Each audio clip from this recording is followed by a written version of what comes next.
people really do have good intentions to be healthy. They just don't know how. You have to give people the tools, and if you make the tools easier and accessible and you make them make sense, they're gonna use them. Having a supportive partner really makes a world of difference, but I did it for 12 years with a partner who wasn't supportive of my fitness. So it can be done. I needed to uptick my fitness, and I asked with their permission, would you mind coming with me to the gym? There's a childcare area, and would you support me in hanging out there while I get my workouts in a couple of nights a week? You don't have to physically bring your children to the gym in order for them to be impacted by the gym and the fact that they have a parent that's going. You get up at 7 o'clock in the morning and you scroll on your phone to the point where you're rushed and now you're running late. So you got the time. You're not making it.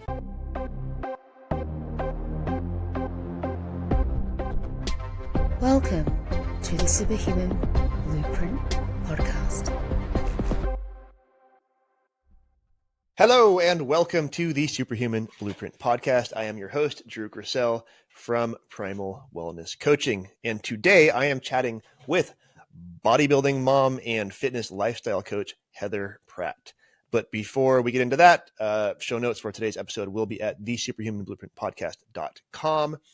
Also, I ask, as always, that you please do us a huge favor and help the algorithm get this show out to more people by subscribing, rating, commenting on our show, on our episodes, and sharing it with people that you think would find it interesting or benefit from the information that we give.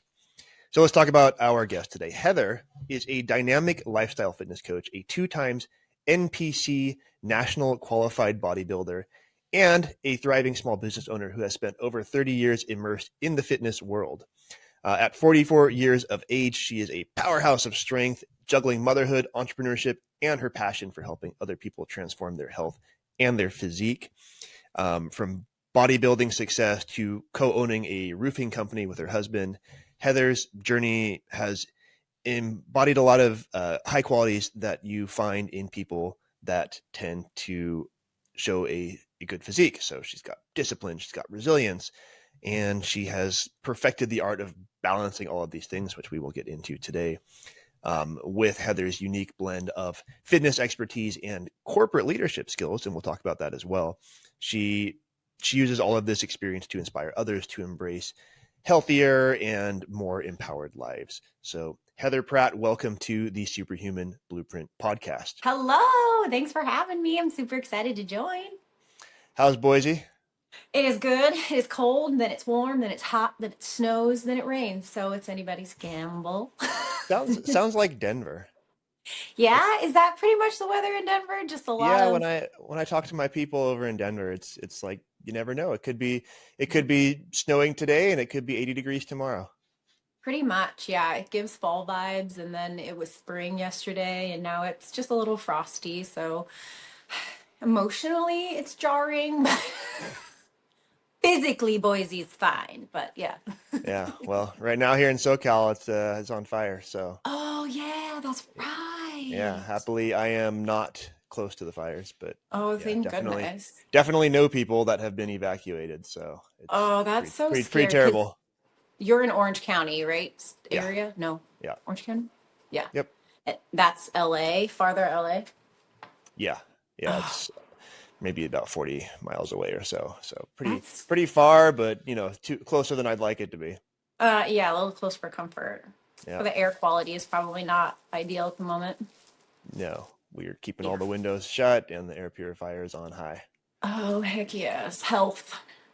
Plus me and my 2-year-old, we're both asthmatic, so we get the extra sensitivity. So you're sleeping curled up next to the air purifier. I am actually. It is on my nightstand. Right. Yeah. Inches from the face.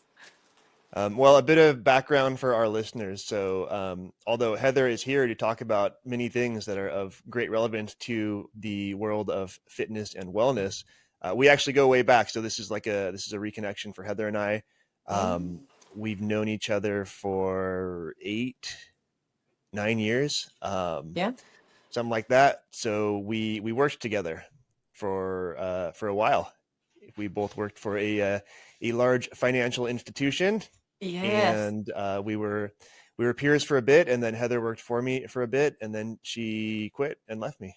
And I am not one to hold a grudge, so we stayed in touch anyway, even though she did that to me. I think it went something like, with your encouragement, I took a position outside to grow my career that you strongly suggested, and stood behind me. And then when I went off, you didn't let me come back, even though I was like, this is scary out here. I don't know if I'm ready for all of this responsibility. And you were like, keep going, sis. You've Keep got going. this. And then it all fell apart, but It did. that doesn't matter. It does. That's.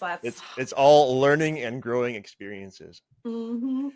Plus, you are where you are now, which if you had just kept doing what you were doing when we worked together, most likely, your life Yeah. would be different than it is today. And your life seems like it's pretty rad. Oh, I love it. Oh my, it's everything that I didn't think it could be, that it, didn't think it was possible, especially coming from a background of being in corporate America and rigorous 9 to 5, if you can call it that, when you're salary and traveling and all over the place. And yeah, completely different lifestyle than before. If everything didn't fall apart the way that it did when COVID happened and banks were like, "Ee," I don't think I would. I mean, I definitely wouldn't be. I'd still be working for you. Who are we kidding? I'd Yeah. be working for you. Be doing the Well, same thing, trying to make, you know, boring topics fun over conference calls. yeah, right. Well, it's hey, those we had great topics. What are you talking about? Great topics. Honestly, I'm the same kind of COVID story, right? Like COVID, going home and not getting to go back out and kind of seeing fortunately for me, my mental health stayed pretty consistent throughout, but I watched people around me deteriorating. I watched people's physical health deteriorating because they weren't moving, they weren't getting sunshine. And I had wanted to pursue personal training for a long time. I was already a self-defense coach, but I really wanted to be a fitness coach as well. And never saw a way to make time to pursue that training. And then all of a sudden I had a fair bit of time. I didn't have a commute anymore, and kind of social life sort of dried up. And Yeah. We're like, what were we doing before all of this copious amount of time that we just suddenly have? yeah, so kind of same thing. I took the opportunity, I took the downtime and pursued the credentials, and then just kind of the rabbit hole that I got into after that, like really like moved me from the fitness space to the wellness space. And I love that. there's so much to explore. It's been very exciting. And as I look at kind of your bio, and I follow you on social media, so kind of seeing what you've been up to the last few years, like obviously like you've gone deep down your own rabbit hole, and kind of segued a few times along the way as well. Yeah. Yeah, for sure. I mean, I found myself after COVID, and, especially when, fitness and being in the gyms was always something that was just baked into my background anyway. Even, I would be the one weird person at the hotel gym working out. I would be that person who got up before at the conference and go to the gym and nobody Mm-hmm. would know, and then go and participate in, the meetings or the projects or whatever. And I just never felt comfortable enough to bring my personal hobby like into my workspace. Everything was Mm-hmm. very much separate. And Yep.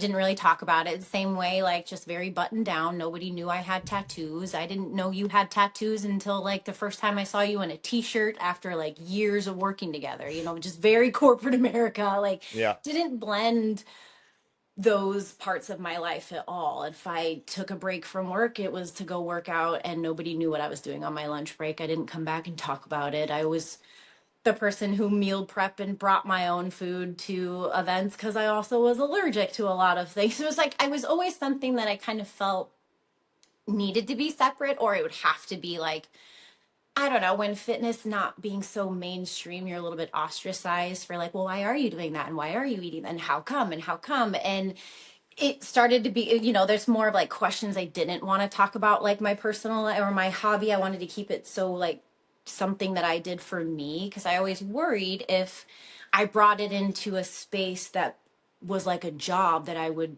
start to love it less, or it would get Interesting. ruined, or people well, people would be like, oh, let's get a workout in. And I'm like, that is my own idea of personal hell on earth. I just want to go by myself, not talk to anybody. I don't want anyone along for this ride. I always kept it very like, this is my thing that I do. And COVID, especially seeing just the lack of knowing that it took a toll on my mental health in certain times, not being able to have my normal outlets. I was like, Mm-hmm. wow, I can only imagine someone who's never had this outlet. It's just compiling and compiling and compiling on itself. And maybe they don't even know why they feel the way they do, or they're depressed because they haven't moved their body, or, the nutrients in the food that's going into their body. People, I didn't realize until working with clients, just reading nutrition labels is, myself included, where you don't really understand what's on it. You don't know what you're looking for. And people really do have good intentions to be healthy. They just don't know how. So I stopped gatekeeping it so much, because I was like, Yeah. I don't know, because I also went down a rabbit hole of exploring something that I really, really love, which is plants, and turning that into a business. And it did exactly what I thought fitness would. And I was like, well, this is no longer fun. I would Oh like to keep, no. yes.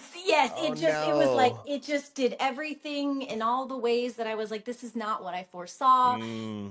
The client is now, I was like, this isn't what I want. And the joy was just sucked right out of it. And I'm like, I don't want that. I It's a still sad was like, story. I don't like that story. I know, because then it's like, then you still kind of like hybrid try to make it work. And then really Yeah. at the end of the day, you're like, that is one of those things where like, it doesn't like break my heart or anything, because it's like plants or whatever, but like 30 something years of being in fitness, and it just being the foundation of who I am, and and then just allowing other people to just be in that space also had a lot to do with people asking for help, because I don't walk around going, what you should do, and telling people, because that's also not appealing. You're not going to win people over by walking around and telling them, I look like this because I do these things. Like, if somebody wants to know, they'll ask. And I finally just stopped telling people no. When people were like, do you, it's people's way of going, are you a trainer, or do you train, or do you offer coaching, or do you offer nutrition guidance? Yeah. And the answer was always no. But here's somebody else I could refer you to that's great. Or I could give you some tips, but no, instead of going and and saying, well, yes, I was afraid of failing, of course, but also just, that's people's way of asking for help is, do you do this? And I'm having people reaching out and say, hey, I admire this and that. I wish I could.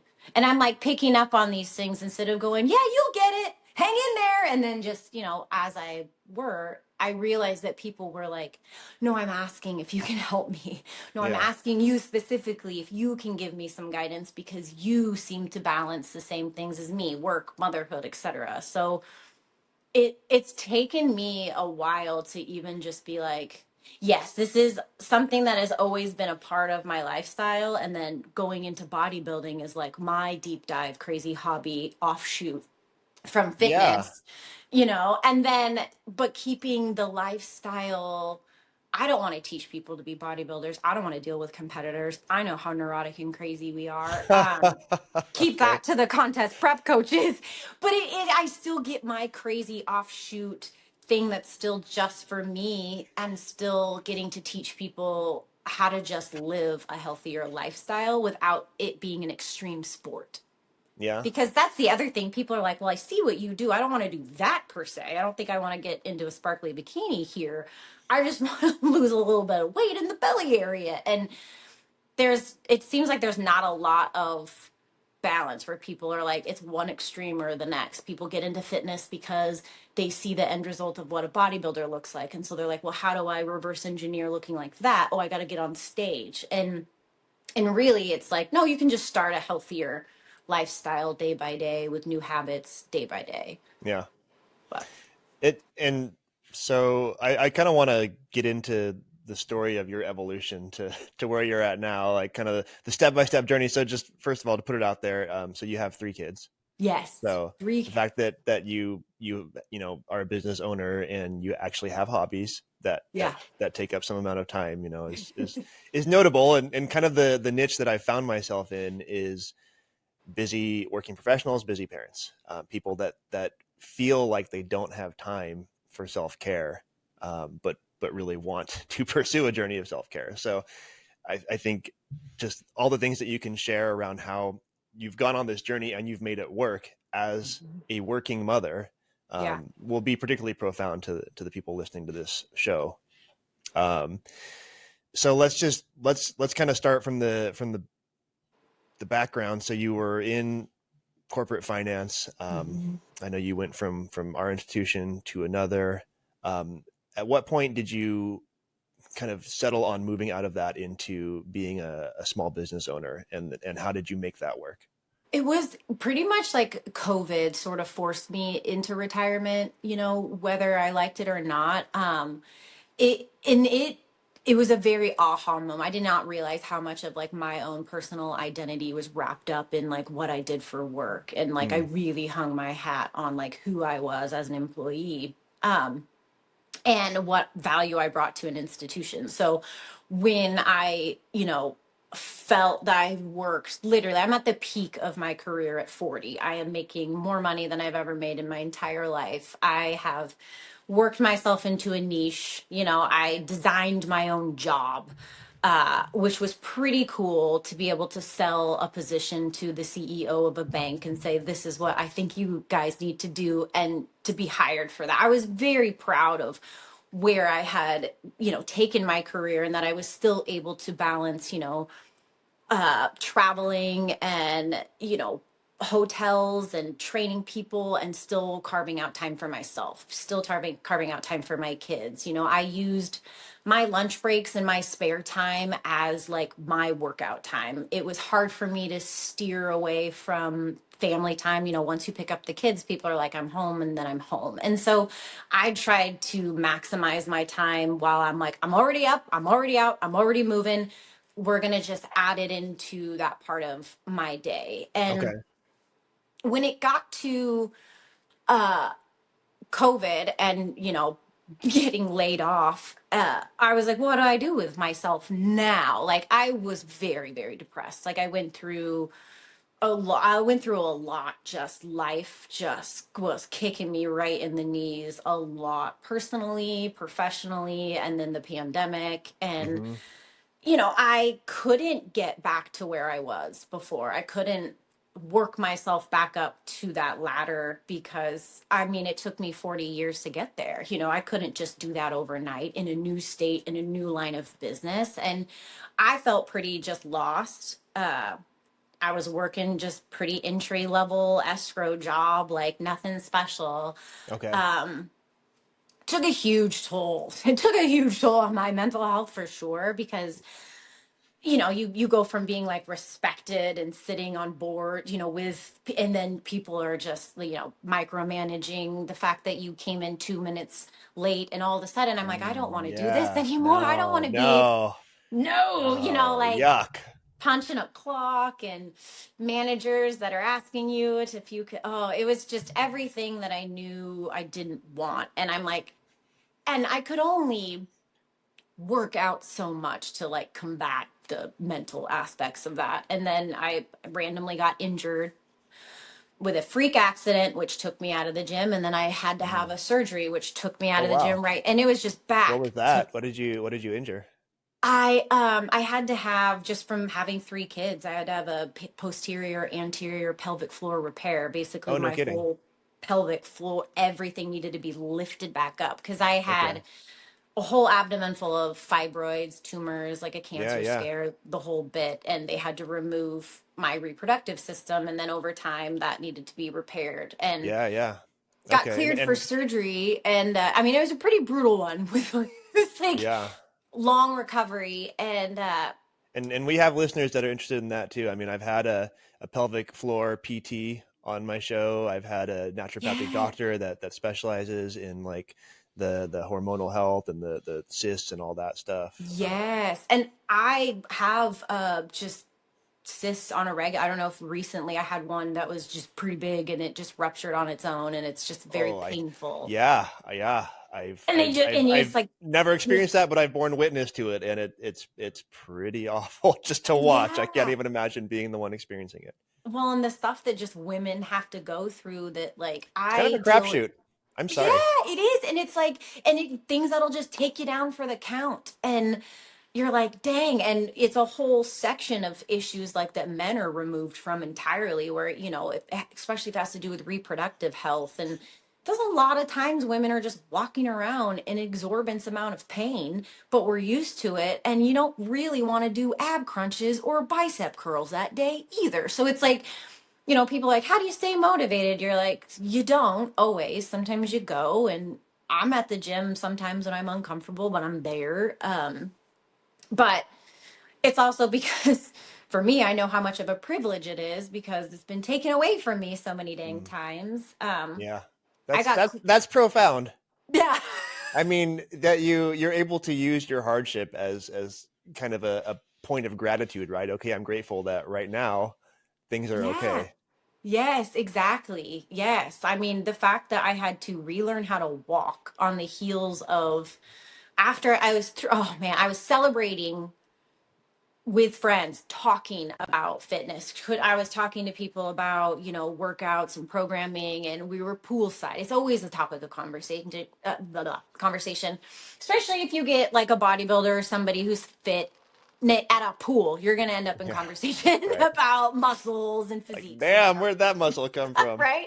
They're like, how many kids have you had? So I do. I end up in a lot of conversations with women about core control and that kind of stuff because they're like, "Oh, I have separated abs," and I'm like, "Me too." Mine also went straight down the middle when I had kids, and they did not go back together. Mm, I can separate them I can separate them, but if I have strong enough muscles to separate them, I can put them back together. So that's the other thing. It's like, wow. yeah, I do a lot of core control and a lot of core work because I have messed up core too. So I didn't let that, like when people are like, oh, I can't because of this, and this. I realized that I was just sort of everybody's excuse breaker where I'm like, yep, me too. Oh, Hmm. yep, I've had kids too. Uh-huh. Oh, yep, I've got DSA recti. Yep, uh-huh. I've had surgery for that. And people are like, oh crap, okay. Oh, I have a foot thing, and I'm like, I had to relearn how to walk. And I'm like, dang it, I can't. And I'm like, what more excuses you got? Because we can work through all of them. Didn't know you were such a mess, Heather. I know, I didn't either, but I did. So right after the other surgery, I stepped on a piece of glass barefoot. Oh, Somebody knocked over a bottle, and I stepped up onto a stair, and the bottleneck went through my bare foot God, and yeah. severed those two bottom Oh, wow. tendons. Oh, it really And went in so I there. lost mobility in two of my toes. So I still don't have feeling or mobility in two toes. Huh. I balance primarily on like pinky and big toe on my Okay. left foot. So I have like a big scar that goes across the bottom. I always I joke was, with my 5-year-old that I'm going to eat his toes, and I always tell him it's the one middle toe. I'm like, you don't need it's the this toe. one. It doesn't even do anything. You don't need this toe. This is the I one did I'm not going to eat. realize how much you need your toes until you can't So use your you're saying I'm toes. wrong. Well, I'm You're lying to wrong. my kid when I say he doesn't need that To be able toe. to like people like grip for balance, you can't do that when like two of them are just dirt. Okay. I got one toes, and then this hand is like, eh. Well, you don't I need that for digress. heels, do you? What's that? You don't need that for heels, do you? They're all kind of smushed Yes. in together, right? Yeah. Well, so it took me about a year to be able to re-walk in my competition heels. It was Yeah. brutal. Yeah. I would have to leave classes, like my foot. Because I had severe nerve damage. So I'll still get like zings that just go through my toes. And it's not raw nerve pain like it was before. It would send me straight to the floor. I'd just be Mm. mid conversation, just drop to my knees, be like, be right back. Like, it was brutal. Like, no, because my foot's like, "Wah," and like, just because it severed that piece of glass. It was a big chunk of glass, and it Yeah. severed every nerve it came in contact with and sliced through. Oh, it was awful. And I walked on my knees. I have a 2-story house, and I was single at the time. So it was just me hopping a lot. I Yeah. hopped, hobbled, walked on my knees. I had a knee scooter. So like half of my body was atrophied and Mm. totally out of whack. Like my And tailbone was jacked up. Like I had to have so much PT just to balance. So wait, where are we in the story of like your life, right? So you had lost your job, your finance job, you had gone Yeah. into escrow, you were miserable. And where did bodybuilding come in? Were you already were you already starting to get to that at this point? It was, I'm gonna do this to keep me like laser focused. And I would be so far into my process, and then like I got laid off. And then I'd be like, sorry, coach. And then I would be like, okay, back on my feet. And then it'd be like, I have to have a surgery. I'd be like, Mm. dang it.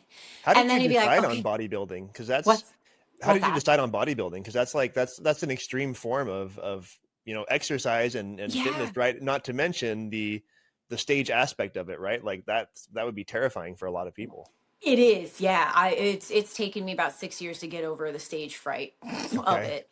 Honestly, I was very depressed, very, very like deeply, like clinically depressed at Okay. this point. And so I thought in my head, I was literally deep in the woods in 4th of July with a bunch of friends in South Dakota. Fireworks are going off, and I'm like 10 days deep into my antidepressants, like Okay. trying to get my life together. And I think this is probably the best time to reach out to this bodybuilding coach I've been stalking online for a while, and all these Hmm. competitors I've been admiring, and be like, I'm going to get serious about my bodybuilding journey. I was so like, I need something to Yeah. focus on.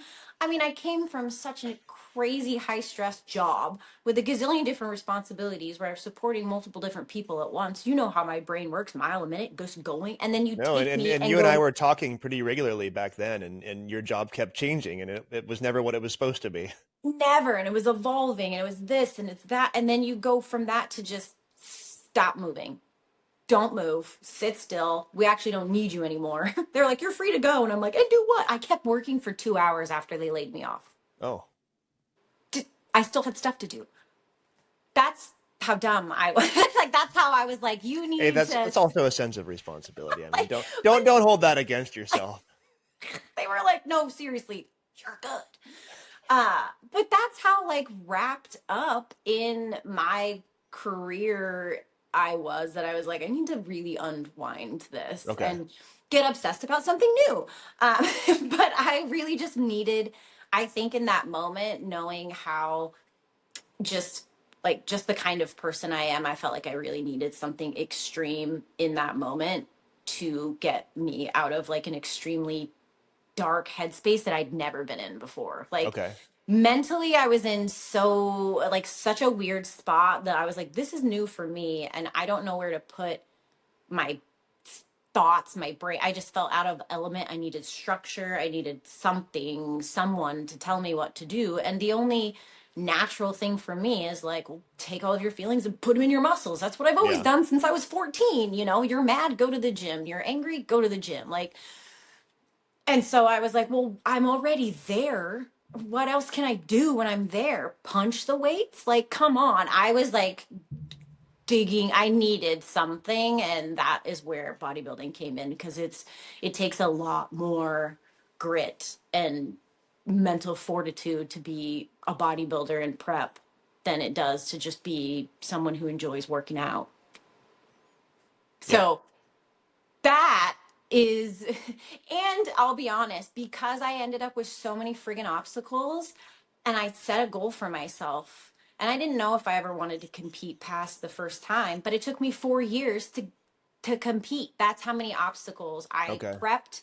And 4 years later, after surgery and another injury and a layoff and a this, 4 years of preparation, of stop and start, I was like, I'm gonna do this, because when Yeah. I set a goal, I got to tick it off. And 6 weeks before my show, I got dropped by my coach. Our entire team did. It was Wow. No way. yeah, it was the worst. I was like, are you kidding me? Because I had this thing, I was like, 6 weeks was always the mark. 6 weeks into my prep, I got laid off. 6 weeks, it was always 6 weeks. And I was like, here we go. 6 weeks home stretch. Need to find a new coach. In the peak of, I'm like getting ready to, like the worst go time to get on Yeah. stage. And it messed up that experience. So I had to do it again, because that's how I work. So did you make it to the stage? I did make it to the stage. Okay, but you just weren't prepared in the way that you needed to be. I was prepared in the way that, yeah, I wasn't prepared as it was. I brought a really great package to the stage, but I could Okay. have brought a better package, but nobody else knows that. I just know that because of behind the scenes stuff Yeah. and the stress and the cortisol levels and just everything, just the intense stress of like having to pivot and having someone else try to learn your. Yeah, I worked with this coach for 4 years and then I got dropped Yeah. because he made some bad personal decisions that caught up with him, and Okay. so it was no fault of our own, and we were just kind of left going, well, shoot. And I was like, well, I don't know what I'm doing. This is why I hire someone to tell me what to do. Like Yeah. that again, like when it comes to bodybuilding as a sport and as my hobby, I like to be told what to do. That's where I have a coach. Okay. Like I have a coach now, and I follow the plan, but you leave me to my own devices, and I don't do well, but I made it Okay. to the stage. Hey, you know what? That's how a lot of people are with fitness, and that's why people get, just personal trainers for fitness, because, they can do it. They just Yeah. they either don't want to do it and they need someone to say, this is what you're going to do and I'm going to watch you do it, or Yep. they don't know how to do it in a way that's productive towards what their goals are. Yeah, well, and I did not realize that you really do have this kind of hamster wheel like going in your brain. Like I know that things that I tell my clients, they're thinking about when I'm like, okay, every single time you go to you're going to hear me in your head, and you're going to have to either answer the question on Sunday when we check in, or you could just do it now. Like I know that I'm accountable to a coach, and I know that I'm accountable to myself, and it gives me like balance in my life when other things are otherwise chaotic, Okay. because transferring over and not I decided to just leave the working world. We're good. Yeah. Bow out. I'm tired of being nitpicked for my minutes worked when I have children to go pick up from school. Like it was just I went from having so much freedom and so much trust and being basically having someone like you as a leader who was like, do what you do and I'm here to reward you for it and guide you along the way, not micromanage you. And so I was lucky enough to have a supportive partner at that point Yeah. who was able to transition us into a single income family. And Wow. I was able to support my stepson when he was 18 months old, who's 5 now, and transition into being a stay-at-home mom and someone who could just pursue my passions, which was very weird. And your relationship must have been fairly newish at that point, right? Very new. It was very new. It Yeah. was we eloped after we got engaged after 4 months of dating, and we got eloped 7 months after we started dating. We'd been friends Okay. for a year and just genuinely friends. And Yep. I was like, no, thank you. I'm a mess. We don't need this. And you're a mess. We're a mess. Let's stay friends.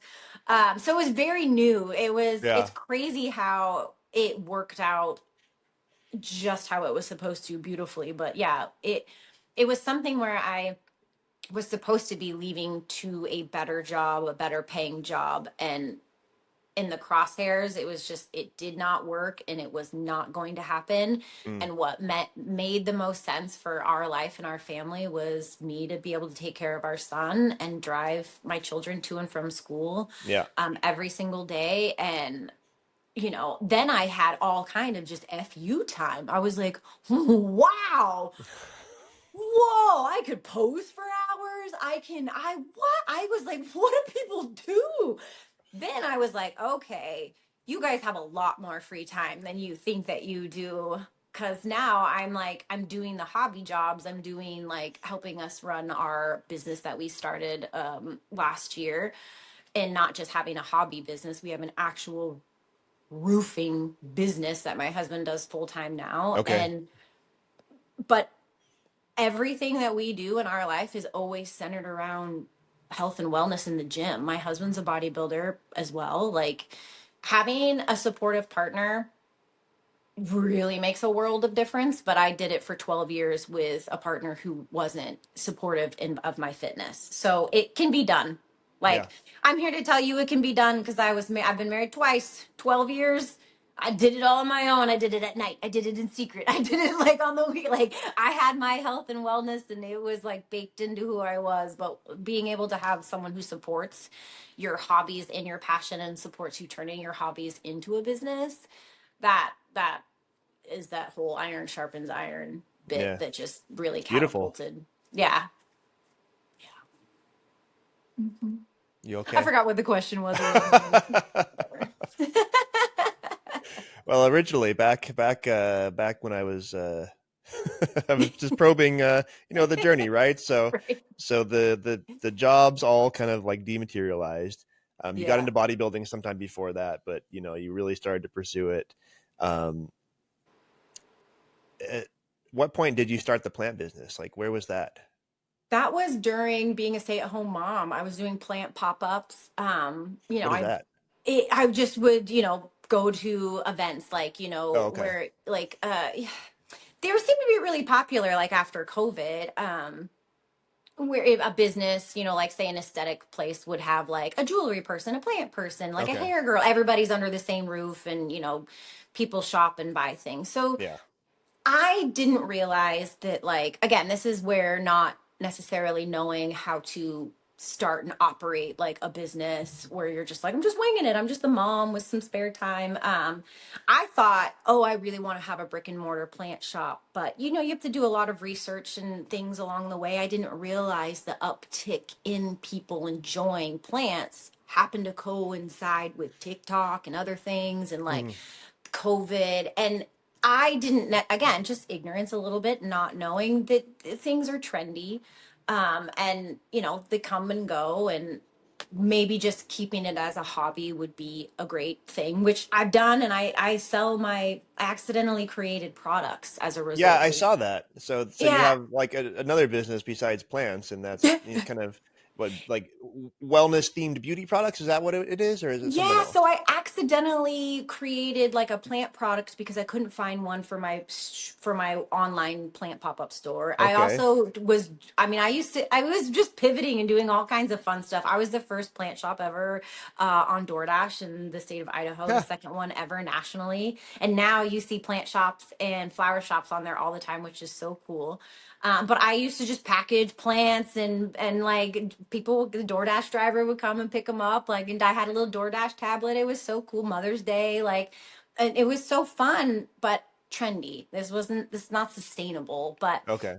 I created a product which is for plants, like to polish them, to clean them, to get the hard water off. And Oh, okay. I did it for myself. And then, it happened to be that people were like, no, we want this. We need it. Then I started bottling it, selling it, and I sell it wholesale. Like it's in France, it's in Canada, it's all No over the way. US. Like it's kind of cool.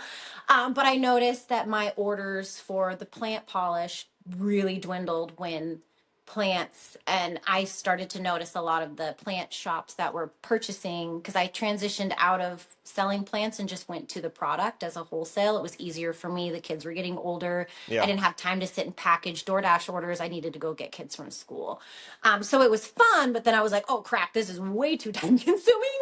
Yeah. I can't do this. And then but the products on their own, I still, some of the local places here, they sell it in their shops. They order it out, but the orders have, take down a ton. So Yeah. it's still very much a hobby business. And then because I really was just like, I want to pare it down to just having this one product, I accidentally created a hair product because I got a bad haircut, and I got like, my hair was way shorter, it wasn't growing, and I have thyroid disease, and so my hair is thinning.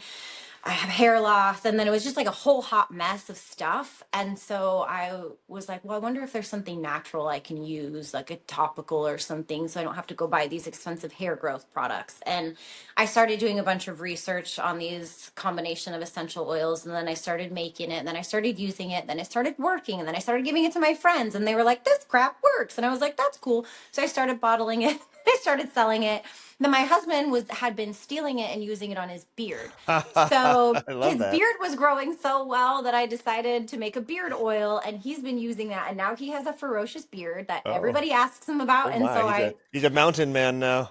now he's a mountain man with a beard. And so I didn't mean to create products that work, but I created 3 products. One I use on my face. It's a toner. It's amazing. I use it every day. And the hair one and the beard one. And I can't stop making them because I love it and they're helpful. I have hundreds of bottles upstairs in my loft. I give them away all the time. I'm like, I'm the worst business owner. I'm never good at making money. I just give stuff away to everybody. Yeah. People will order stuff and I will give them free bottles of stuff. Like, you didn't order any of the lemon polish. You really got to try it. And like, I'm the worst business owner. I give everything away for free. So that's probably why I shouldn't be a small business owner, and I should just stick to coaching because it's a monthly service.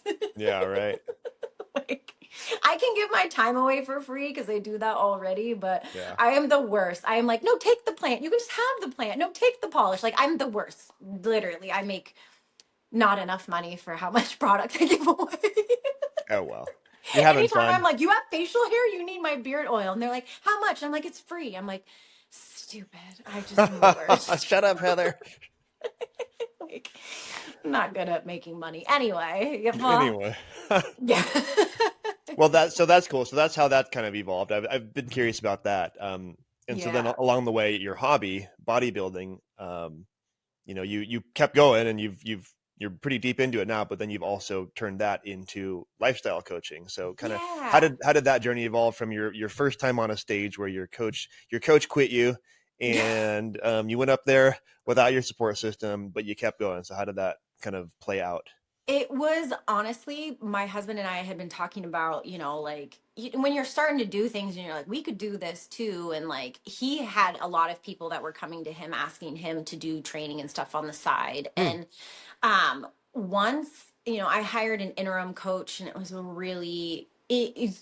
it just didn't mesh well. It was like, no harm, no foul. She's a great coach. And we're on good terms now. It was just one of those things where not everybody is a good fit or Sure. coming Yeah, into the absolutely. mix. And so I've had clients where it's like, okay, I can help you, and we can have a relationship that works, but there's probably someone you're going to find that maybe gets you better, or you're exactly. more of what they're looking for.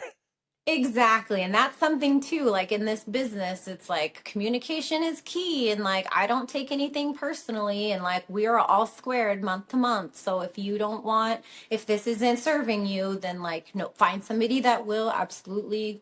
God bless and good speed, or whatever the freaking term is, Yeah. because you want people to be healthy and you want them to, pursue it. And if you're not the right coach for them, then that's fine. I realized after that I was like, okay, well, one, I would rather take this into my own hands. I know how to program. I know how to lift. I know how to grow certain aspects of, like, I know what the physique is. There's very certain criteria for the division that I compete in, which is the bikini division. We're supposed to look like inverted triangles, and then, and they change the criteria all the time and invent new divisions to keep us on our toes. But I was like, I can do this by myself without the stress. I will coach myself. And so we purchased the Trainerize app and put our stuff on it. And, I created logos, and I was like, I'm going to Wow. build my own programming. I'm going to do it myself. And I was just created the page, just let it sort of sit there. It's one of those things where I'm like, I have, getting through my NASM certifications, and in the state of Idaho, you don't have to be certified to train like in person. So you do have a lot of people that'll be like, I'm a trainer, I'm a coach. And I'm like, yes, I do have a bachelor's degree. It's in management. But I have 30 years of like transferable skills and experience that I'm like, I feel confident enough to leverage whilst pursuing my education towards the certificate officially. Is that the CPT, or is that something else? The NASM. Yeah, the certified personal trainer. Oh yeah, Okay. yeah. Sorry, I thought you Yeah. said it's Chat GPT. No, I was CPT. like, CPT. CPT. I was like, CPT. well, I don't know. Maybe just Chat GPT give out certifications if you ask half of these people doing stuff. Yeah. But yeah, that's Yeah, the the one I have. CPT. That's the one I Yeah, have. That was a yeah. fun So test. Oh my God, So fun. I'm not looking forward to that at all. Oh, you haven't Oof. done that yet. No, Oh, because it's like it's next. It's okay. next. Yeah, it's in the pursuit of. But I, did research and talk to some people too that are like a lot of people need that certificate to feel confident, to feel comfortable. And I was like, I think that's me. I'm one of Well, those people. and that's what's funny is, if you're going to go work in a gym, then yeah, that matters. But if you're just getting private clients outside of a gym, nobody asks what your credentials are. They don't care. They No, don't know what an NASM is. no, It's no. for you. Like, just mine is for me. I'm never Exactly. I'm I'm like, never going to go work in someone else's gym. But I will say that the journey of pursuing that certification, I learned a lot. I mean, what is yeah. that textbook, like 800 pages or It's something? insane. Yeah, I'm like, I have things bookmarked on my phone, and you're just like reread, Yeah. re-listen. But that's how I'm the kind of person where I'm like, I don't want, it's like you, I don't want to go work at a gym. I don't want to work for somebody else. Been there, done that. But I need it for me, for my Yeah. own peace of mind to just be like, yes, so I can tick that off. And it gives you a different level of confidence. And I also want to learn the material. No, Like, yeah, I want that was the the most profound thing for me. yeah, like It the information I want. I was already like kind of getting into biohacking and like just kind of wellness stuff, and then I got into this, and so now I learned about a lot of physiological things, as Well, yeah, well because as you seem really into like sleep and like just yeah, like a totally different aspect. I've really moved into the wellness space. Like my main program is a 10-week wellness transformation. So it's not like a physique transformation, it's a wellness transformation. Yeah. I do fitness training, right? I will help people with their physique, but um, having gone into that world, I realized that if people don't have certain aspects of their lifestyle dialed in, then they're going to yo-yo a lot. Like A they're either lot. going to have a really hard time getting results at all, or they'll get results and they'll yo-yo. Mm-hmm. Well, that's the thing too, is like it's the instant gratification. Like I just told a client yesterday, your body got here by years of choice, not by chance. So if you think that 5 workouts in a week span is going to reverse years, then you have to really reset your expectations to a realistic one, because that just doesn't even track. So that's where it's like you have to it's like there's so much more mental work that is done as like a personal trainer, Yeah. and like that kind of coaching, well, for me, just translates like in from my past of like how much of training people is really just coaching and psychology, and leadership is psychology. My whole background in management is psychology classes. My Right. whole undergrad is basically just peppered with psychology and some required classes here and there. So much of being able to influence and impact people has to do with like the psychology of just humanness, human development, and how you talk to people and encourage people and engage with people. Yep. And, to impact people in a positive way, like it's also like there's too many people out here doing it wrong. I'd want to be one of the people out here doing it right. Yeah. Like, Yeah.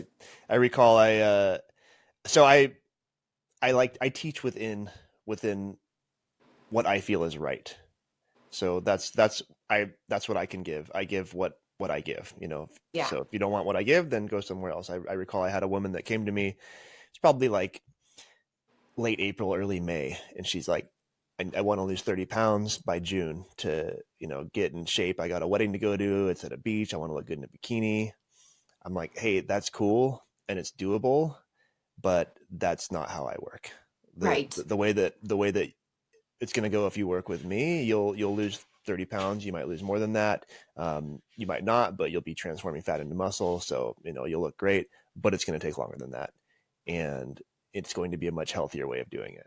Yep. So she did not pursue her training with me because that wasn't her priority. She wasn't like, she wanted to look good for that wedding. She wasn't about like, I want to look good for the rest of my life.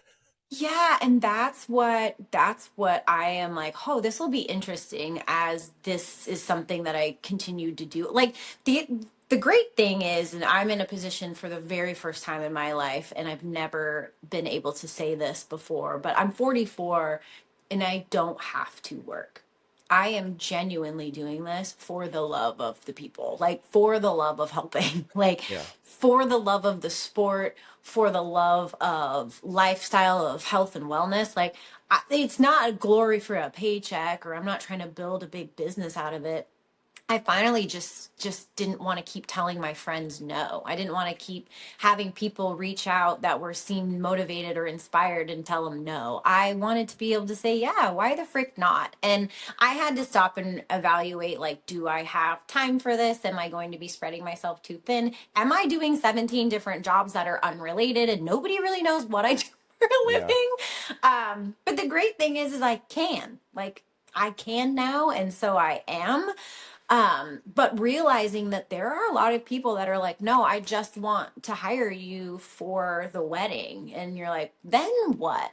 Then what? You gain that 30 pounds back, and what, you're going to come banging on my door when you've got another wedding or a photo shoot, or what's the, and if you want to take people like that and be like, cool, let's use that as a goal, as a marker, and then we can give you other small goals if you are goal oriented and you need to stay but if your whole thing is like, I just want to look good for this one moment, like that is a whole thought process that individual has to work through. And it's hard to have conversations with people where I have to say, well, I can't really support your mental thought process on comparing yourself to others. Like, Yeah. that's not a habit I can support. So comparison is the thief of joy. And, so here's what I'm going to need you to do to be a productive client of mine is I'm not going to support these conversations. And you need to like reflect within. And do you think that this is going to be aiding in your fitness journey to compare the 3 pounds you may or may not have gained to the 3 pounds somebody else may or may not have lost? Because who knows, they might have had a morning bowel movement. So what we're going to do is just reset and focus on the long-term goals. But Yeah. it's like, there is so much that is just telling people what to do, and they don't know. I didn't know they didn't know. Didn't know they didn't know. Someone's got to tell them. Yeah. Well, and it's all about what you tell them, right? Like, and a lot of people don't want that. They just want you to tell them either what to do or how things work. And that's fine. I mean, that's why people hire coaches, is they want to know someone that's a subject matter expert. They want someone to tell them how to do it or how it works or what to do. But that also then has to jive with what they're okay with, right? Yep. If they're not okay with, well, I have to make lifestyle changes, I just want to exercise. Okay, well, if you work with me, we do both. Exactly. That's why I'm like, it is go to 24-hour fitness and hire a personal trainer, and they'll get you from machine to machine, and you'll get some real targeted muscular development, and that'll be what you get. Exactly. It'll be basic, just like everybody else. You can get in line and you'll make no real concrete choices or changes, and yo-yo and go right back to how it was before. But being able to utilize actual fitness app and to be able to build it out and get as specific as I want and need is amazing. And being on the other side before I switched over into offering it to people, I was told by former coaches or trainers or people be like, oh no, it doesn't do this, or we can't do that. Or I would be using like a version of a Trainerize app or something, and they're like, the coach is basically half-assing it. They're not utilizing it and then they switch to something else. And I didn't realize how often, just as a bodybuilder or someone who's trying to be a competitive athlete, how often I was going to have to switch how I tracked everything, because people don't want to put forth that I'm a nerd who loves computer stuff. You tell me I get to build fitness programs and nutrition on an app? Of course. Like, I already have like video tutorials on how to do substitutions and switch stuff. Like, it's my wheelhouse. And not a lot of people can train from a distance. Like, online coaching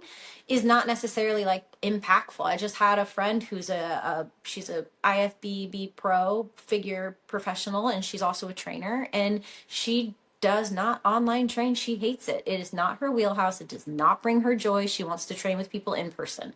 Right. I would love to build your program for you on a nerdy computer program that you can keep track and all of your like wins and goals, and get minute details, granular details of your weight and everything. Like, it's awesome. People love that. Like, I love it. And it's something that, like, you have to give people the tools, and if you make the tools easier and accessible and make them make sense, they're gonna use them. I mean, Yeah. I have been given programs off of, it's a Word doc on an email, and you're like, okay, no shade, but I'm going to take this, I'm going to put it into a program so I can track it. Like, that's what I do when I get stuff, is I put it into a system because I want it to be something that, like, longevity, history, you can go back, you can look at your pictures, you can look at your progress, and you can really track things and actually have concrete proof to go back to. And that's where, like, if you, I don't know, you think back to the people, like you say that yo-yo, like, they probably don't stick to anything for very long. Right. And there's nothing that they can carry around with them that's tangible on their phone that they can bring their fitness along with. I can do my workout from my watch when I forget my phone. It's awesome. Right. Yeah. And that's the thing, right? People don't stick with things for long. And, as someone in this world, I'm hearing a lot lately, like, so as of the date of this recording is January the 10th. They're like, hey, this is the time. Everyone wants to get into fitness right now. Everyone wants to lose some weight. Everyone wants to, get on those New Year's resolutions to be healthier and get fit.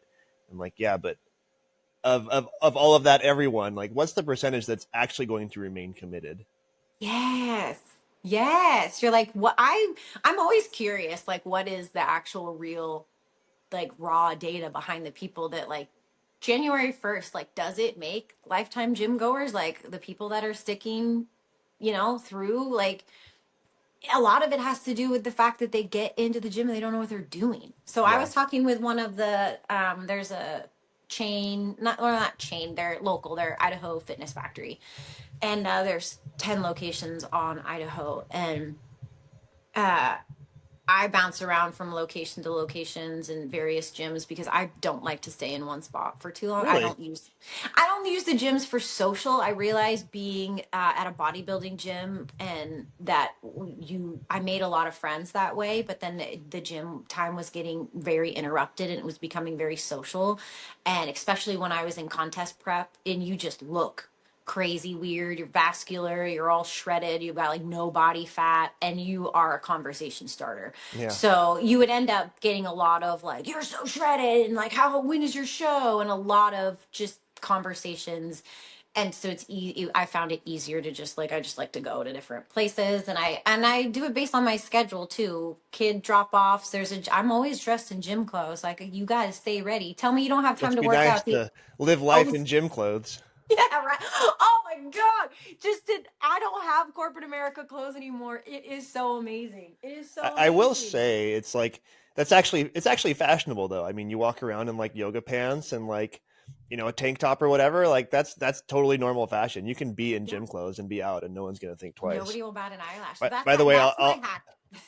I just Googled it, and I don't know how accurate this is or where this information comes from, but studies show that around 80% of people who sign up for a gym membership as a New Year's resolution quit within the first 5 months. Dang. So that right. First 5 months is like the pivotal. That sounds about right. Yeah. And that's just, that's quit as in cancel the gym membership. Like, who knows how much they actually showed up during that 5 months.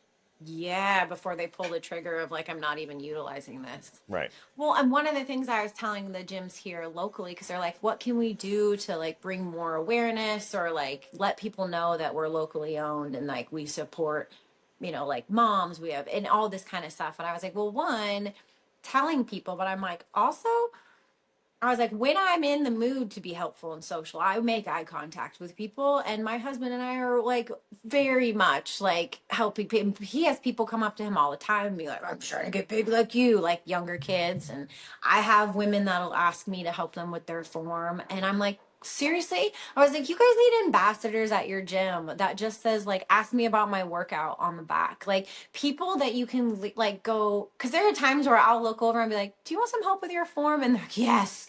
And I'm like, I don't mind helping you. Like, but you have to be very careful. You can't just walk, let me help you with that. And people are like, back off. I didn't ask you to come and help me and interrupt my workout. Right. But I'm like, the gyms are vulnerable and people have good intentions. They get in there and they don't really know what they're doing. And that is why they stop. going, or they don't have a plan to follow, or they For sure. think the only way I'll know how to work out is if I hire a personal trainer. I got to deal with that Dave guy that keeps asking if I want a session. And like that gets annoying and it feels sales like. But I'm like, really, we just need more people that are just like fitness like ambassadors that'll just be like, straight up ask me about my workout. Like when I'm wearing this shirt, you ask me all the questions you want. Like, Yeah.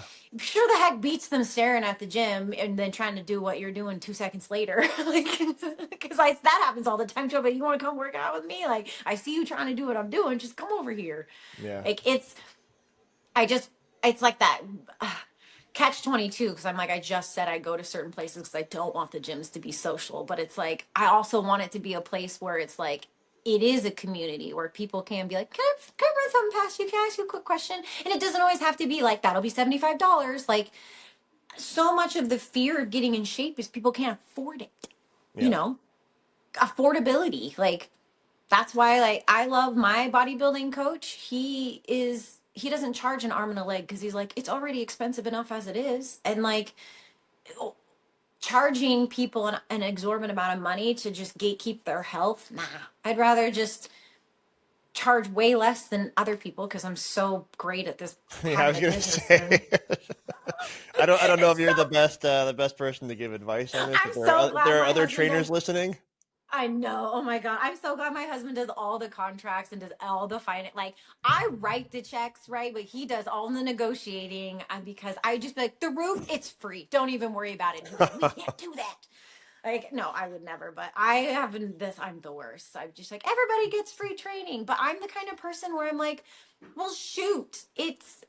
Gosh, I just want to help people. And that's why I decided to just like kind of start doing it for a living because I don't I'm tired. It's hard to watch people struggle. And then plus I also see like younger people and it reminds me of being in the gym when I was younger and like I just love that excitement and that enthusiasm and it's like you want to keep that fire lit for like younger generations. You want to keep seeing them in the gym with their groups of, guys and working out together. But then, you get people that are like, oh, the broccoli heads or all these kids in the gym. And you're like, yeah, we want them here. Come on in. Like, this is what we're asking for. How are we going to train the next generation to be healthy and know what they're doing if we don't get them into the space and make them feel comfortable and welcome once they're here? Like, Well, and if you're talking generations, I mean, I don't know what these statistics are, but imagine the statistically, like how much has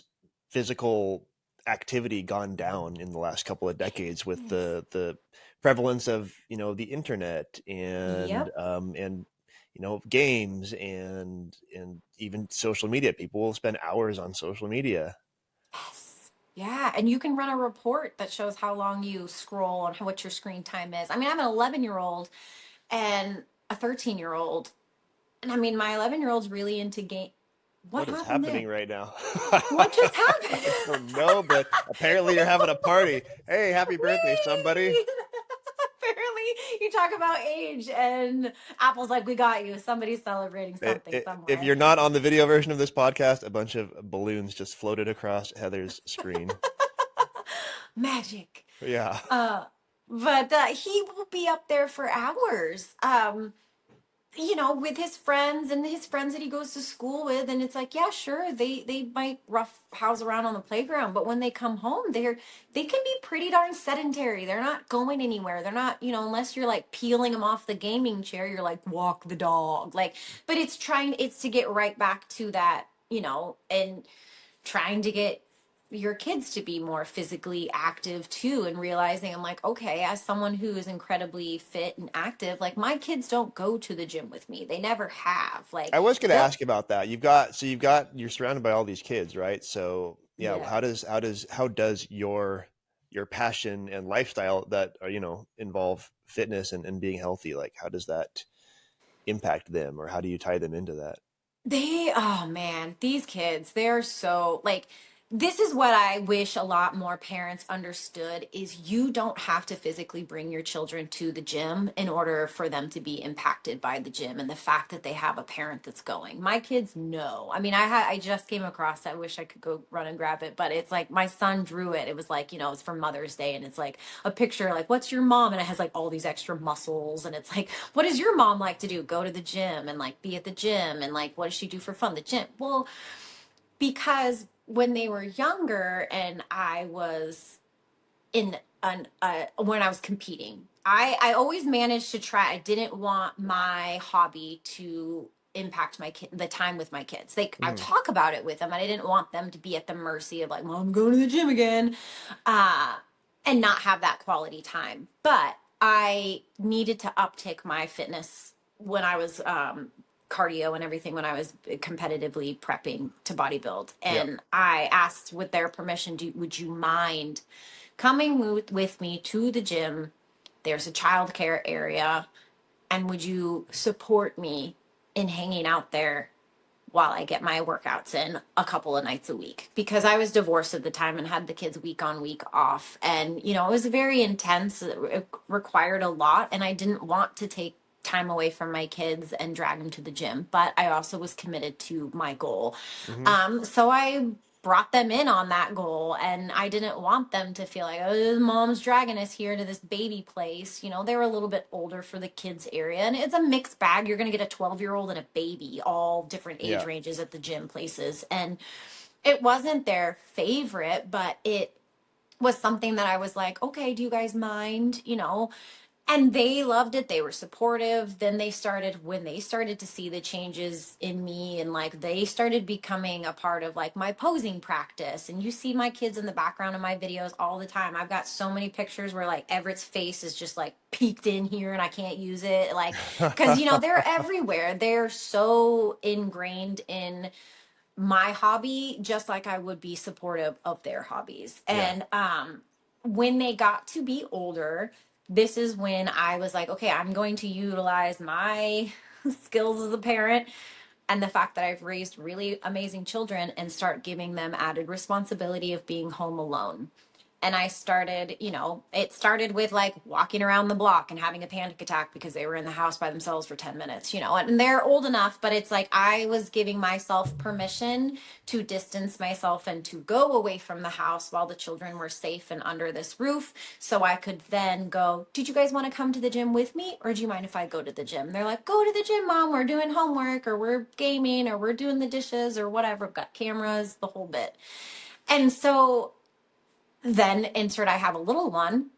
All he's ever known is going to the gym's childcare. He's rocking and rolling. He knows how to pack his backpack. He is good to go. And it is so ingrained into the little one because he has always been at my hip and he has always been like a part of the gym. He knows that we go to the gym and it's something that they will ask, are you going to go to the gym today? They've always been involved, even if I wasn't dragging them there. Like I'm a big proponent of kids in the gym only if it's in a designated area and they're safe. I don't want your toddler running around getting their fingers pinched. I don't want to see your kid on the gym floor. Sorry, I'm a mom of 3. Get in there. Get in your hole where you go because it's not safe. And because I worry about kids getting hurt. I've seen kids dang near get their fingers smashed when parents aren't paying attention. I've seen it happen. I've seen people working out with babies on their chest. I think it's not for me. I think it's unsafe. So I'm a big fan of, but I felt like there was this generation of like, bring muscle mommies, bring them to the gym. And I'm like, no. Get them involved in physical. You can do that without physically taking them to the gym. You can still bring your children in on your space. Like they still read labels with me. And it was awesome when they were going through health class and they were like, Mom, we're learning how to read labels. And I was like, sweet, we can do these things together. Again, it was stuff that integrating into, you know, oops, the dog's going to bark because there was a noise. Arnie, it's okay. But Arnie, no, thank you. No, thank you. I didn't think about that part. That's all right. No, thank you, Arnie. That's life. I know. No, thank you. Good boy. It's okay. But like, that's where when people are like, I'm a mom, I don't have time. And I'm like, yeah, I'm a mom too. And I have made time. I have squeezed time out of time machines. Like I have just made it work. Um, Well, and that's I've that's also, that's what's something that that? I talk to parents about in particular is self permission to take time for yourself, because if you don't take, no one's going to take care of you. You have to take care of yourself. And if you don't, then how are you going to show up well for the people that depend on you? And that's the thing. Like Exactly. there's this perception that it's selfish to take time for yourself, and it is selfless to give all of your time away to your loved ones and people that depend on you. But if you give all of your time away and you don't care for yourself, then you're not giving them everything that they deserve of you. Exactly. And my kids know that my mood and everything is better if I'm stressed. Like I can say like, sorry, I'm just really overwhelmed. We had a really stressful day. I just need to go get my workout in. And then I'll come back and make dinner. And they're like, okay, like I would rather, it's my kids are used to like, mommy's going to go take her healthy outlet.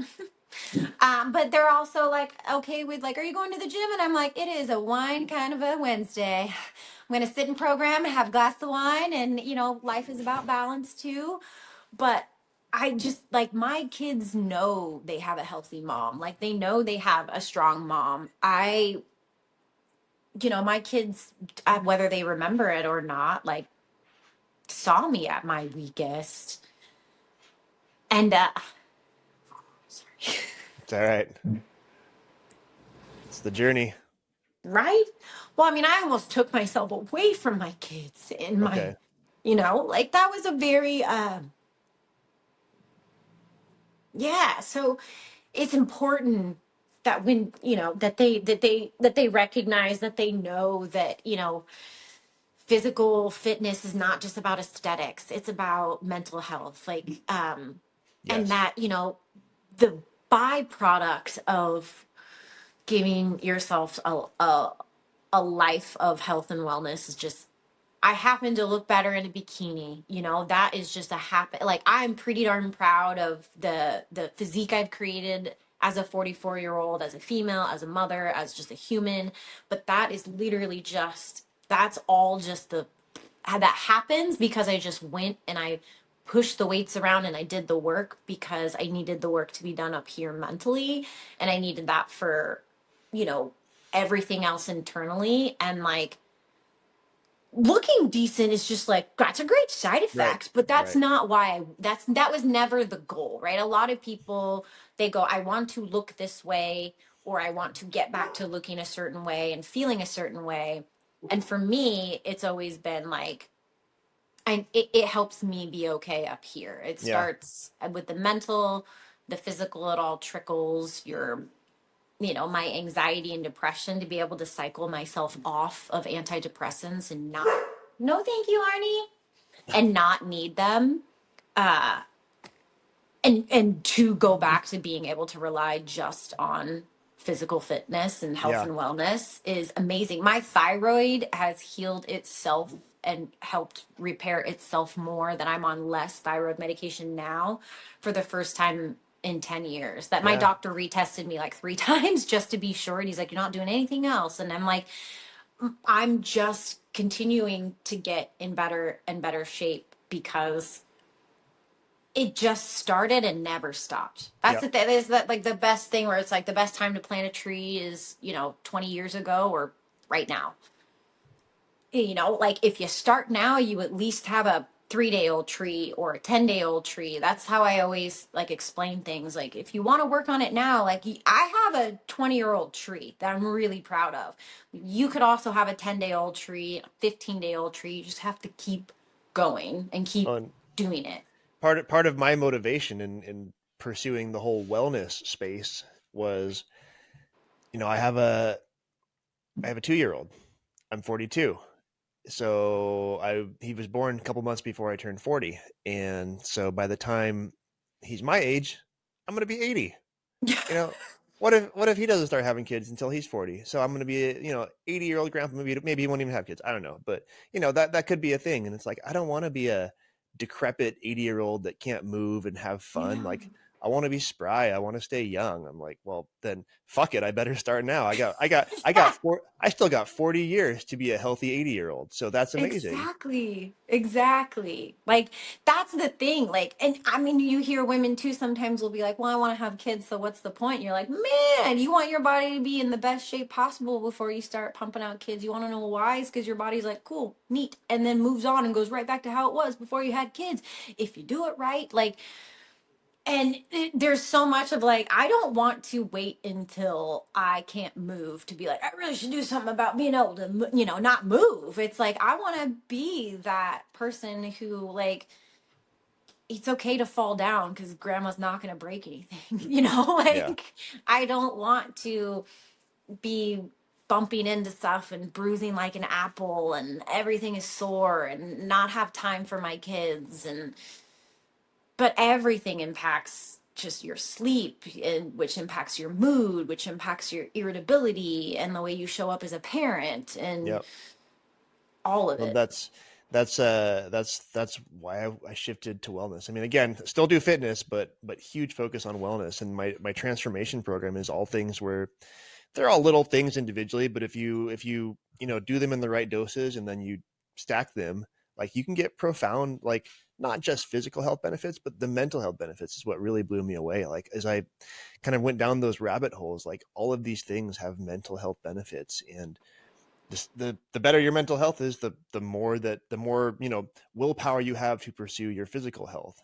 And Yeah. it's simple things like getting outside and getting morning light. Like, a lot of things that sound hokey to people, but they actually have like physiological and hormonal responses in your body. Yeah. Getting morning light, getting cold showers. Like, people are like, that's dumb, that just sounds uncomfortable. Well, guess what? It actually has physiological responses. It's not only good for physical health, but it's actually good for mental health and focus. Hydration. Everyone lives chronically dehydrated, and they don't even know it. They're not drinking enough water, and they're not drinking the right water. And just all of these things that, if you do them all right, then you kind of get yourself to where you really should be. And then Yeah. you're in a good place to do these other things. Well, and I thought for the longest time too, like, when you say these things sound hokey, I was telling my husband last night too, there's certain things about my personality I didn't realize that, like, well, nobody taught me these things, so they must be common knowledge. If nobody taught me how to do this, I just knew how to do this. Other people must know how to do this. Not necessarily. Right. So some of the things that I would be like, someone's like, oh, here's great advice. And I'm going, well, duh. I'm thinking, doesn't everybody know that? No, that's why they put it in a bullet point. Heather, like, those things simple as getting a morning light or making sure you go for a walk, taking your shoes off and letting your feet touch the grass, like little things that where people are like, should we be doing that? And you're like, yeah. We're not already doing that? And you're like, yeah. Like, oh, it's simple things. Like, and it's crazy how much people wake up and the first light their eyes see is, the reflection of the screen instead Yep. of like sun. And Yep. man, that in and of itself, where I'm like, you have time to scroll, you have time to do a workout. I did my workout in 45 minutes to make sure that I had time to prepare, like, that I wasn't, upside down and sideways for the podcast. Those are technical difficulties that we don't need to talk about. That was before we hit record. Right. Anything that happens before record never really happened. But I'm like, okay, well, today, in order to, I'm not going to record any workouts. I'm not going to pose afterwards. I don't need to do a big long warm up. I don't need to do this. I don't need to sauna. I don't need to sit in the car scrolling to prep myself to go work out. I don't need a red light. I need to go in and hammer my workout in and get it done. And that's what I did. And like, Yep. that's where people are like, oh, I don't have time. I'm like, you have time. Like, if you have an hour, you have 45 minutes, you have time. Like, you scroll on the toilet longer. For crying out I loud, know. I'm like, how much more time do people spend sitting on the toilet now than they did like 20 years ago because they bring their phones with them? You want a life hack right now that'll change your life? Stop bringing your friggin' phone into the bathroom. Yep. One, you will free up so much time and your lower extremities will thank you, for crying out loud. Like, it's just not good for your pelvic floor health too. Ladies, not good for your pelvic floor health to sit there with all that for no reason. You're just hanging out, scrolling TikTok. You can do that with your buttocks elsewhere. Like, bring a book. You want to read? Bring a book. That's the other thing too. Fine. Remember we used to have magazines and books in the bathroom. Now people just bring their phone and their feet fall asleep and they have toilet butt rings on their butt and they don't even realize it. And you're like, what are you doing in there? We watched a whole movie. Like, Yeah. by the time Right. we're done with the bathroom. Right. So much more. Like the fact that people stop at a red light and they got to pick up the phone. It's As a motorcyclist, I observe that a lot. I'm always looking in people's windows. I'm like, all right, what's this person next to me doing? Do I need to watch out for them once we start moving? right. Are they paying attention? Because are they on their? Yeah, that's right. You can't scroll on the motorcycle. Well, happily not. No. I have yet to observe anyone doing that. I see it on kids riding bikes, Yeah, walking. definitely see that. It's the okay. Well, put it down, do something else, or I hope you're streaming a workout on there. Probably not because you're on the toilet, but yeah. It's that whole, like, everybody's got 24 hours in a day. How do you use it? And somebody told me, his name was Chase Tomseth. He's a group fitness instructor locally here in Idaho. And it was about 10 years ago now. It was 2015. And I was working for a bank and I joined the gym across the street. That was my hack too. Whatever my building was that I worked at, I joined whatever gym was closest. So when I lived in Anchorage, there was a gym in a strip mall. I didn't care. Nothing, $20 a month, barely got dust on the equipment. I don't care. Just whatever is closest so I could go on my lunch breaks without wasting time. And Yeah. I would go across to this gym and he was like, you really got to try these boot camp classes. You really got to try them. I'm like, nope, no, I don't have time. I don't have time. I don't have time. And he goes, you have the time. You don't make the time. And I was like, ooh, okay. So I showed up to the next boot camp class when I made the time on my calendar. So Okay. I started calendaring in when the boot camps were. So I would get reminded that I had the time. I just had to make the choice to lock my computer and get up and go. Yeah. And so I remember walking into the class and he's like, you're here. And I'm like, I made the time. You're right. I had it. I just didn't make it. Look at that. And that has stuck with me. I was going to say 10 years later.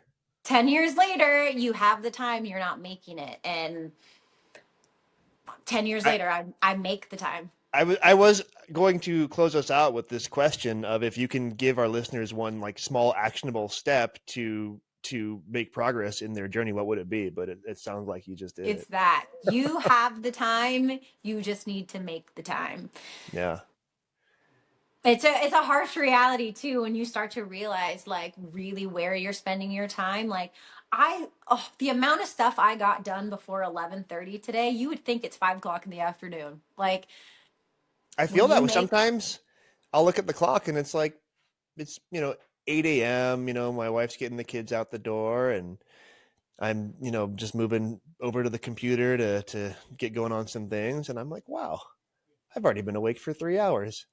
I've already, done my red light and my workout and my cold plunge and done some work.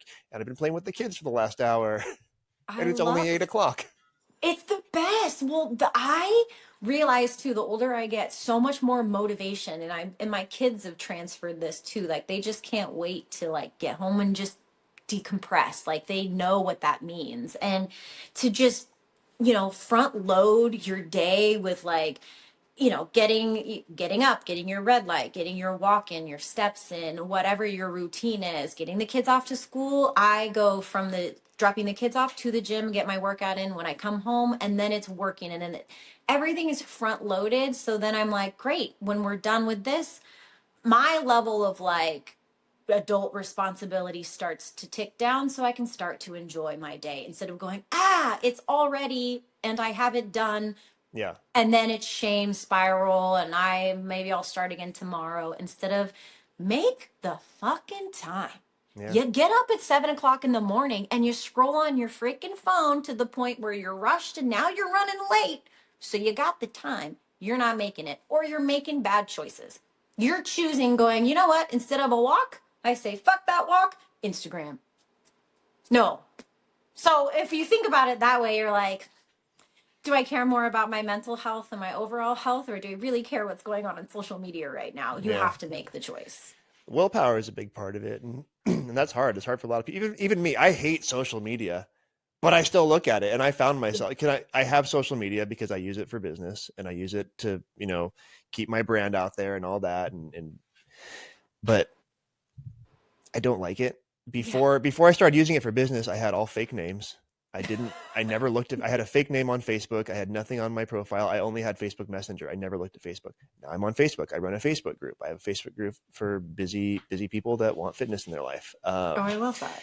I have, I have my personal and my business Instagram, and I found myself like mindlessly opening these apps. Like I would have like 2 seconds free, and all of a sudden I'm like, whoa, when did I pick up my phone and open Instagram? So I recently upgraded my phone, and I left those apps on my old phone, which stays at home. And so those apps don't come with me when I'm not, intentionally going and finding that phone and picking that phone up. I love that. See, I love that, like creating obstacles for yourself, because it's not something that you are wanting to create as a habit anyway. Yeah. And it's, it's something it's so easy. You go to check the time and I'm like, why am I on Instagram? Yes, exactly. I literally just went to go set an alarm. And that's when I'm like, whoa. I used to be the person who didn't know where my phone was. My husband would have to call me through the security system. Babe, pick up your phone. I'm trying to call you. I'm like lost in the house, like just in my own world. Yeah. And then I turned into the person who goes to set an alarm and is like, look at Instagram. Like those reels where it's like, you go to call 911 and you forget your friend's on the ground because you've opened Instagram and you see a funny reel. Like that literally is, you're like, how did this happen? I went to check a message and now I'm on Instagram. And the moral of the story is, folks, manage your damn social media and give yourself hours back to your week. Exactly. Mark Zuckerberg, take that. And there is a way to put on your home screen of your phone I don't know what you call it, a widget, I guess, that shows you how much time you've spent on all your apps over the course of the day. It's so depressing. Well, it's depressing, but it's helpful. Do it. It's helpful. Everybody needs to do it right now. You can call yourself out on that stuff. You can set timers too, and then you have to make a choice. It's like, do you really? You've allotted. Like you can be like, I've allotted 45 minutes to Instagram today. And then Instagram is like, you've been on here for 45 minutes. Are you sure you would like to keep going? Or and you have to make the choice to be like, ignore more minutes. Like you really have to be like, or like, wow, okay. Minus 15 minutes, but don't do 45 minutes, people. That's too much time on damn Instagram.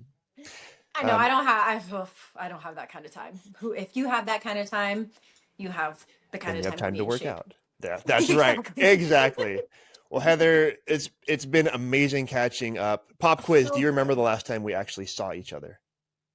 Orange County escape room in person? Almost. Or, oh shoot, no. Was it at the conference? I can't remember.